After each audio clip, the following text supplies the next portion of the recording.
I told you, would you see me on the internet? 5 years from now, would you have known? Unexpectedly, things have changed. 5 years from now. Welcome to Live with Attitude. I'm Tanya Black, and we're taking a deeper dive into what it's like to live with disability. Today, I'm meeting a fierce talent, singer, songwriter, producer, a young woman living with ADHD, Tourettes, and autism. We meet Mads Harrop from Dunedin. How are you today? Like, where are you? Like, right now? How are you feeling? I'm doing really well. Really well, thanks. My tics haven't been too bad today. Living with a disability, it's different to what people think. And I wonder, knowing that you've shared your story with us, like what people might think is hard living with autism and Tourette's. What do you think is hard for you that people might not realize?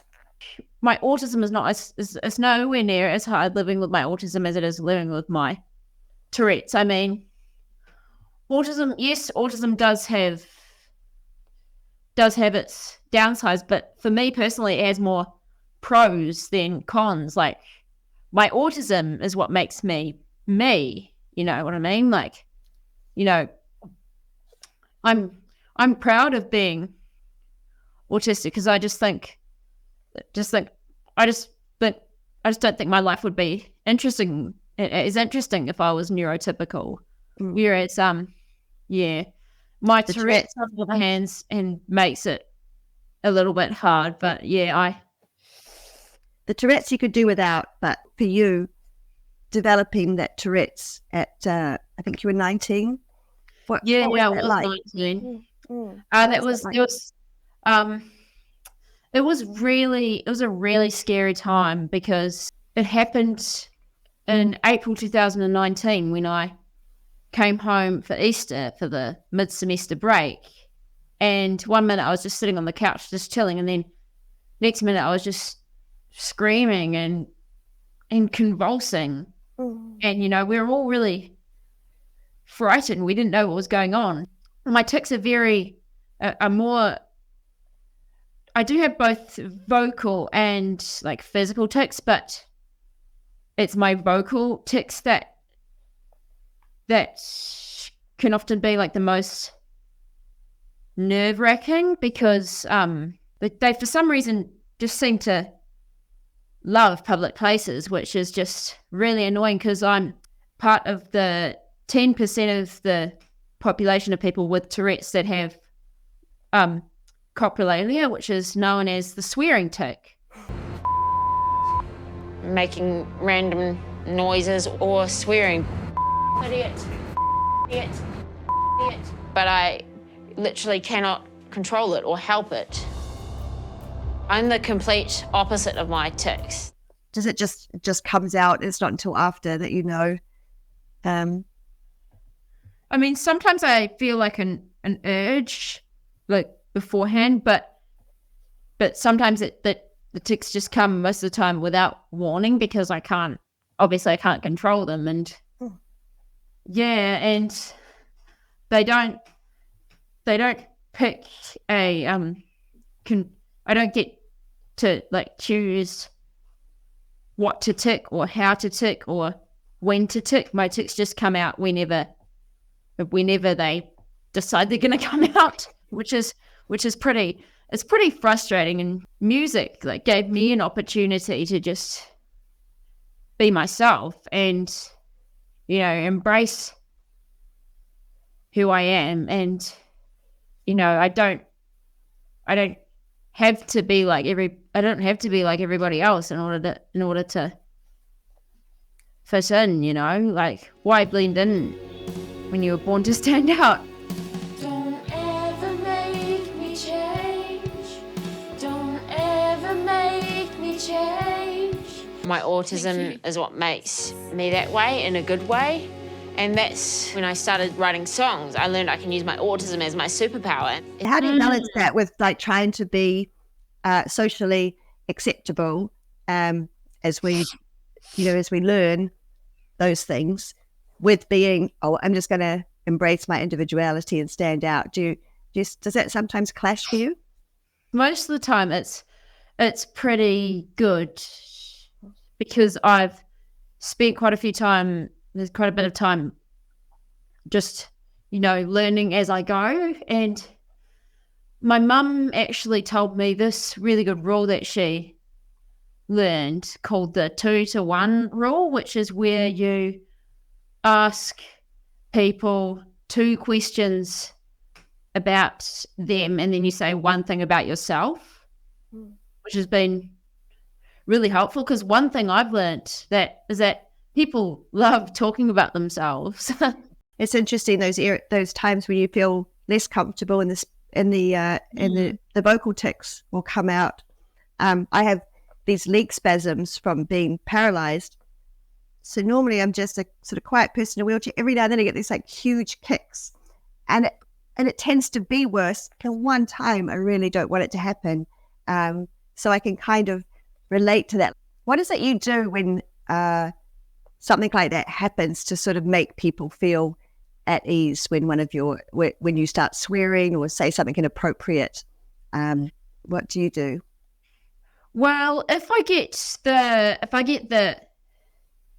get like a reaction of some sort, like if someone says, like I was on the bus one time and I started ticking, and then the bus driver just said, "Excuse me," and then I just turned around and told him I had Tourette's, and he said, "Some people might find that a bit offensive." And then after I explained to him what my condition was, I just said, "I'm sorry, I can't help it. I have Tourette's syndrome. It's a medical condition. I can't control my tics. Could you please be kind?" And then, yeah, it was all cool. It was all cool from there, yeah. The great thing about songwriting and about art in general is that you can go through negative experiences and turn them into works of art.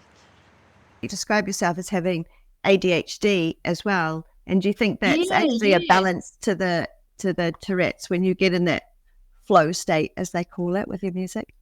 Yes, I do, and the good news is that my ADHD has gotten a lot better. My ability to focus is much stronger now, which has helped with my tics because I'm currently on meds for my ADHD, which are really, really helping. They've made my life so much easier, and which is just helping me with my ability to focus. And the meds just quiet my brain right down, which is just really beneficial, because it just makes me feel really good, and it helps my tics subside much better when I'm focusing. And it means I can just be more, it just helps me to be more efficient and whatnot.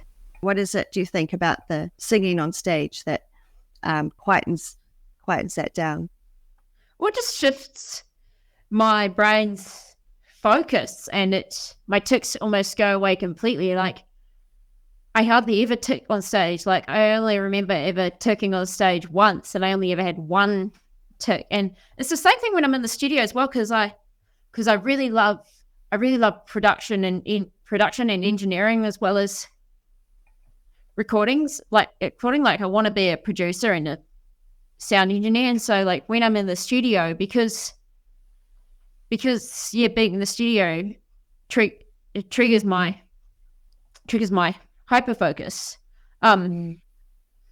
My tics, they calm right down, and that's because I'm really intensely focused on what I'm doing, and I'm trying to listen to everything. And is there any reason why you think, looking back, that started? Because 19 is quite late, right?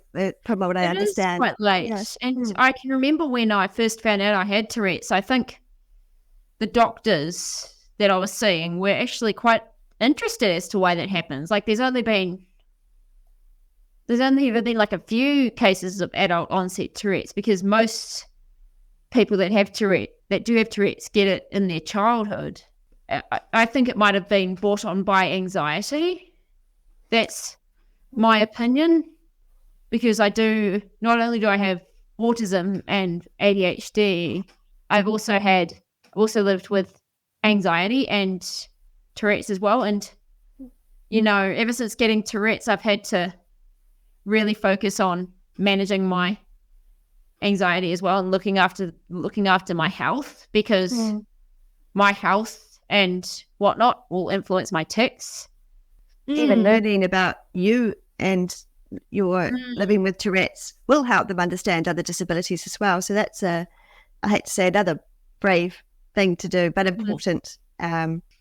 Even though talking about my Tourette's can be triggering, at the same time, it's like I often talk about it quite a bit, like especially during this time of year, Tourette's Awareness Month, to raise awareness and just to